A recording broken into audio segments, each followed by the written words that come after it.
Welcome to part 2 on how I recorded 48 video in 8 days. And the first part, I went over my pre-production plan and what I did to make it happen. And this video, I will go over my recording setup.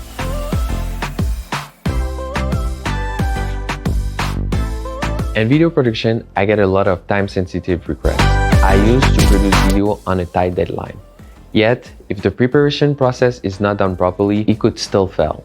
Since I started offering my video production services, I've worked to make my setup as mobile as possible. So I want to be able to shoot more on location than I do in studio. The main camera I use are my A7S II and my A7 III to record.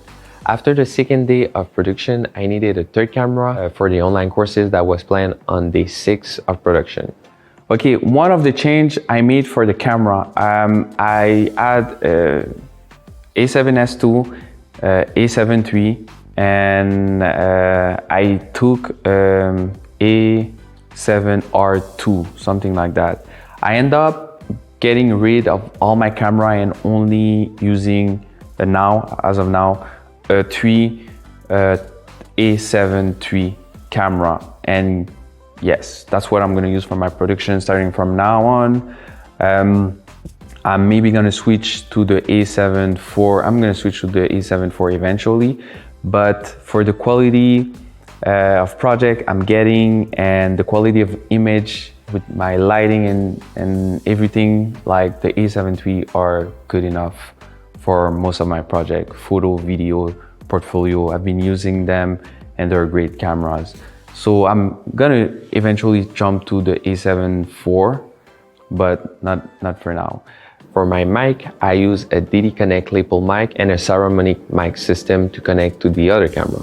I wanted the minimum effort to sync the audio in post. After 2 days, I switched from the Saramonic to a Protronic wireless 2-in-1 adapter. Also, I would have less wire around my camera gear, so I didn't use external recorder for the audio because the quality of the DD Connect system is great and I had to keep my setup small. I maybe regret that because that's interference with the Wi-Fi and the DD Connect system, so I end up changing it. The mic system had so many issues while shooting with the DD Connect and the Wi-Fi and the Bluetooth system too, so I end up switching back to the UHF signal with Komica, and I'm getting great results. So as of now, I'm gonna stay with them.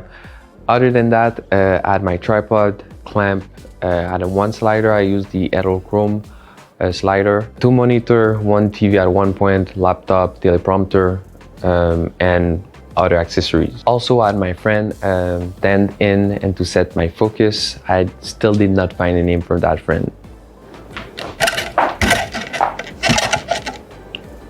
Same height, we like twins, so yep. I don't shoot with autofocus, so I use manual focus on my camera. I have battery for most of my equipment, but I realized after my first weekend of production that if I could connect it to electricity, I made sure to order the appropriate adapter for it. I'm used to film on location, so I never really rely on electricity. I make sure that I have a backup battery for everything that I use. I created multiple stations, one for the battery. This is where I would charge all my battery. You never realize how many battery you have as a videographer until you actually have to use and charge all of them. I made sure to put all of them to charge as soon as they would run out. On the first day, I didn't do that, and that was just a bad idea. I'd like to thank our sponsor for this video, BDH Collective. If you want your creative project brought to life and managed by a collective of talented freelancers, this is the team for you. Check out BDH Collective at bdhcollective.com. Now, let's get back to the video. One station was for my art department, so everything I needed in terms of food, shirt, prop, makeup, and hair were in that section. And yes, I still need to fix my hair sometime. I brought everything from hand cream, clothing, hair rollers, scissors. I made sure that I have a space for all my roller and all the equipment I usually bring on set. So for every set, I used to move stuff around, but my battery station and art department didn't move. For lighting, I started from scratch, so closing all the fixture. I used 2 Nice Photo HV 1000 B2 for my key light and my field light. And for the air light, I use the Aputure Amara light. I don't think they do that model anymore, but they have something similar. I also use 3 Yongnuo 360 LED to light the poster and the background. All the key light and air light were with softbox and grid. I recorded everything in 4K 24 frames per second, 150 shutter speed, and my f-stop was around 4.5 on all my camera. I was backing up everything and creating my file system as I went. It took me a lot of time to do that during the shoot, but I knew it would be worth it in post, and it was worth it. It was way easier for me to import everything in Premiere Pro to be able to edit. The only thing I had to do was to slide the file in Premiere Pro and the file system was already done. I was able to see what I finished previously in 5 minutes.